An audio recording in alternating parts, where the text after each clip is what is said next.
Eto na si Bolbol, dumating na yung 7-3 import ng TNT Tropa. At dahil dito, sinabi ng maraming teams ngayon, sila ang team to beat dito sa PBA Commissioner's Cup. Sinabi nga ni Coach Yeng Giao na parang unfair ito dahil napakalaking advantage ni Bolbol. Bilang hindi lang 7-3, kung hindi dahil dun sa athleticism at skills nito. At ngayon ang San Miguel Beermen, ang balita naman, mukhang interesado na kunin ang 7-6 na si Taco Falls bilang pampalit o pangtapat dito kay Bolbol. Alam natin na ang San Miguel ay mayroong pangarap na maka-Grand Slam pagkatapos nilang manalo ng Philippine Cup. Kaya nga ngayon, nakita na nila na si Bolbol ang kinuha nitong TNT na pantapat kay Junmar Fajardo. So para makontra yan ng San Miguel naman, gusto raw kunin itong si Taco Falls na kanilang import. Si Taco Falls ay 7-6 at sa kasalukuyan ito yung naglalaro sa China. So kung talagang ito yung gustong makuha ng SMB, kinakailangan na i-buyout nila ang kontrata nito. At yan ang dahilan ngayon kung bakit puspusan yung nagiging negosasyon sa kampo ng Beermen, pati na dito sa kampo ni Taco Falls. Kung sakasakali na magtagumpay ang San Miguel at makuha nila itong si Taco Falls, yan na ang magiging sagot dito sa nakikita nila na posible na maging, alam natin, magiging match-up problem talaga itong si Taco Falls kapag yan ang kinuha nitong San Miguel Beer. So, tignan natin kung magagawa nga nila na makuha ang nasabing player. Kasi mukhang kinakailangan talaga na kung ikaw ang SMB, yung ganyang klaseng center ang kakailanganin mo dahil alam natin na si Bolbol magdo-dominate yan dito sa PBA dahil sa laki nito at sa kanyang abilidad.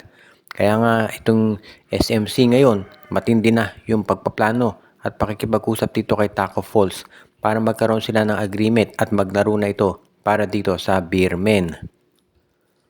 Ito namang guest team na Macau Black Bears. Kumuha rin ng isang malaking import ang 7-6 na si Sam Degara. Kaya nakita natin dito na meron pa silang isang import si Tony Mitchell. So malalaki yung mga imports nitong Macau Black Bears kaya inaasahan natin na magiging very competitive itong darating na PBA Commissioner's Cup. At yan din ang dahilan kung ba't maraming naniniwala na itong Macau Black Bears parang magiging Bay Area Dragons yan pagdating dito sa kanilang lakas at sa galing. Kaya nga medyo magiging matindi yung labanan dito sa PBA Commissioner's Cup. Lalo na at maraming fans ang naniniwala na itong si 7-6 Sam Degara magiging problematic yan para dito sa ibang mga PBA teams dahil sa laki nito. Kaya tignan natin kung ano ang gagawin ngayon nitong mga PBA teams na makakaharap nito. Kung sakasakali, magiging isa dito sa pinaka malakas na foreign teams na bumisita dito sa PBA itong Macau Black Bears. Pero syempre alam din natin na itong si Sam Degara medyo mabagal daw yan gumalaw. Kaya kinakailangan mag-take advantage yan yung mga local teams dito para maka-score sila kahit papano. Yun nga lang, alam din natin na itong Macau Black Bears, sinubukan yan kunin itong si Dwight Howard pero nagkaroon ng problema sa schedule kaya hindi nila ito nadala. Ganun pa man ito si Tony Mitchell at si Degara plus yung iba nilang mga players, mga meron na experience sa international game kaya nasisiguro natin na sila ay magiging mas malakas at mas maganda yung ipapakita dito sa kanilang roster. Kaya nga maraming naniniwala na magiging isa na to dito sa kaabang-abang na magiging developments sa PBA. Baka maging regular na nga yung pagpapadala nila ng mga o pag-invite ng mga foreign teams para na maging mas exciting yung mga laro dito sa PBA Commissioner's Cup. Pati na yung pag-alis dito sa tinatawag na height limit sa mga import conferences. Ang balita ngayon mukhang ito Converge Fiber Xers ay malapit na magkaroon ng kasunduan dito sa kampo ni Mikey Williams. Ayon dito sa latest report na lumabas, mukhang nagpadala daw ng tao o personnel itong Converge sa Estados Unidos para ma-check up yung kondisyon ni Mikey Williams kung fit pa ito na maglaro dito sa PBA. Base dito sa reports mukhang nagkaroon na o magkakaroon na ng agreement sa kontrata si Mikey at ang Converge. At gusto na lang siguraduhin ng Converge Fiber Xers na fit na itong si Mikey Williams para maglaro para sa kanila. Kung sakasakali na maging fit nga itong si Mikey Williams ay pabalik na yun dito, pipirma ng kontrata at maglalaro para dito sa Converge Fiber Xers. Kung sakasakaling maglaro nga si Mikey Williams dito sa Converge na sa wakas, ang lakas bigla nung lineup nila. Meron kang Mikey Williams, Johnny Winston, Alex Stockton, may Twin Towers ka pa na si Aran at si Baltasar. At syempre yung 7-footer nila na import na si Kylor Kelly.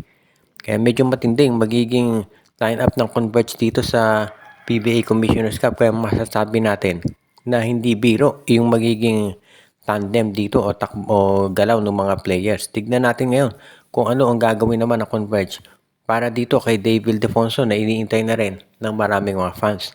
Ang isang balita, mukhang ito si Ildefonso daw tatapusin muna yung kontrata niya dito sa Abra sa MPBL. So baka next season pa makapaglaro itong si Ildefonso.